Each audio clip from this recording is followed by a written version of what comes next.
আসসালামু আলাইকুম। আশা করি আপনারা সবাই ভালো আছেন। আজকে সারাদিন বৃষ্টি, অনেক প্রচুর বৃষ্টি হলো। আর ছোট, ছোট খলসি মাছগুলো লাফালাফি করতেছে। তাই আমার চাচা হলো জাল নিয়ে আসছে ওই খলসি মাছগুলো ধরার জন্য। আর এই পুকুরে অনেক ডাল-ফাল পড়ে আছে, তার জন্য জালটা আনতে পারল না। ও বসে, বসে জালের উপর দিয়ে হাসতাইয়া, হাসতাইয়া ওই যে খলসি মাছগুলো ধরতেছে। এভাবেই সব মাছ ধরা হবে। ডালের উপরে জাল হলো টানলে জাল ছিঁড়ে যাবে, তাই জাল টানতেছে না। এরকম করে হাসতাইয়া, হাসতাইয়া এই মাছগুলো ধরতেছে চাচায়। তবে অনেকগুলোই মাছ এরকম করে হাসতায় হাসতায় ধরছে। সবগুলোই কিন্তু খলসা, বড় বড় খলসা মাছ। এগুলো মাছ কিন্তু টাটকা টাটকা ভাজি করলে অথবা চচ্চড়ি করলে অনেক মজা লাগে। এগুলো ভর্তা বানালেও অনেক সুন্দর খাওয়া যায়। তো আমাদের মাছ ধরা শেষ। এখন এই মাছগুলোকে আমি কাটবো।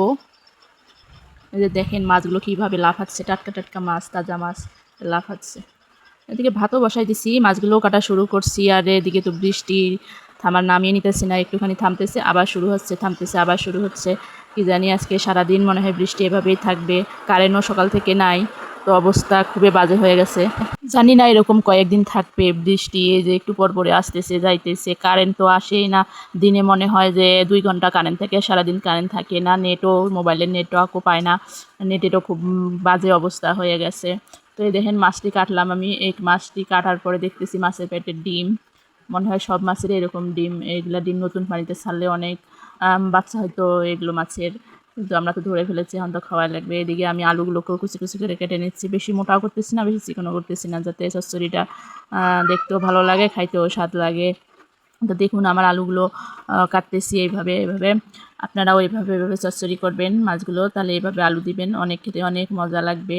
তা আসলে কি জানেন, পুকুরে টাটকা মাছ খেতে কিন্তু অনেক মজা। আর হলো টাটকা মাছ দেখতেও ভালো লাগে, খাইতেও ভালো লাগে, শান্তি লাগে একটা মনের ভিতরে। সব মাছের ভিতরেই দেখেন ডিম। আমি তো বুঝতেই পারছিলাম না যে কীভাবে কাটবো, তারপরও কাটলাম ডিমগুলো যাতে বাইর হয়ে না যায়। এদিকে মাছগুলোকে সব কিছু দিয়ে আমি হলো পেঁয়াজ কুচি, মরিচ কুচি দিয়ে, লবণ হলুদ সব কিছু দিয়ে হাতে মাখাবো। হাতে মাখালে নাকি মাছের টেস্টটা দ্বিগুণ হয়ে আসে। আর হলো চচ্চড়ি তো হাতে মাখালে আরও অনেক বেশি মজা লাগবে চচ্চড়িটা খেতে। আর হলো এই ভিডিওটাতে কিন্তু আমার আগামীকালকের বানানো, কিন্তু আমি আজকে দিতেছি কারণ কারেন্ট ছিল না, নেট ছিল না, মোবাইলে একটু নেটওয়ার্ক পাচ্ছিল না। যার কারণে এই ভিডিওটা আমাকে আজকে দিতে হলো। কালকে হলো রাত্রেবেলা রাত্রে 9টায় কারেন্ট আসছিল, আবার 11টা বাজতে বাজতে কারেন্ট চলে গেছে। আর সারা রাত কারেন্ট ছিল না, আর নেট তো ছিলই না, রাত্রে একটু নেট ছিল। আজকে তার জন্য আমাকে আজকে এই ভিডিওটা সম্পূর্ণ মানে এডিট করে করে আজকে হলো ছাড়তে হলো আমাকে। তো আমার এই হলো মাখায় চাকায় আমি এভাবে সম্পূর্ণভাবে ভালোভাবে মানে হাতে মাখায় চাকায় আমি বসাই দিলাম চুলার উপরে। এই যে দেখেন আমার চচ্চড়ি প্রায় হয়ে আসছে, আর অল্প একটু হবে।